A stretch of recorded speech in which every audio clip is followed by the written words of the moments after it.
اور جب ان کے پاس اللہ کی طرف سے کوئی رسول اس کتاب کی تصدیق و تائید کرتا ہوا آیا جو ان کے ہاں پہلے سے موجود تھی، تو ان اہل کتاب میں سے ایک گروہ نے کتاب اللہ کو اس طرح پسے پشت ڈالا گویا کہ وہ کچھ جانتے ہی نہیں،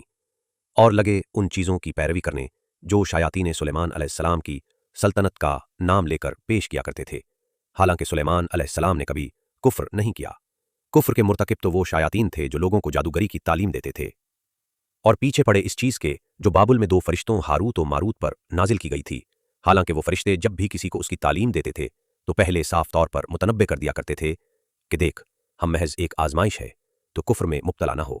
پھر بھی یہ لوگ ان سے وہ چیز سیکھتے تھے جس سے شوہر اور بیوی میں جدائی ڈال دی۔ ظاہر تھا کہ اذن الہی کے بغیر وہ اس ذریعے سے کسی کو بھی ضرر نہ پہنچا سکتے تھے، مگر اس کے باوجود وہ ایسی چیز سیکھتے تھے جو خود ان کے لیے نفع بخش نہیں بلکہ نقصان دہ تھی، اور انہیں خوب معلوم تھا کہ جو اس چیز کا خریدار بنا اس کے لیے آخرت میں کوئی حصہ نہیں۔ کتنی بری متاع تھی جس کے بدلے انہوں نے اپنی جانوں کو بیچ ڈالا، کاش انہیں معلوم ہوتا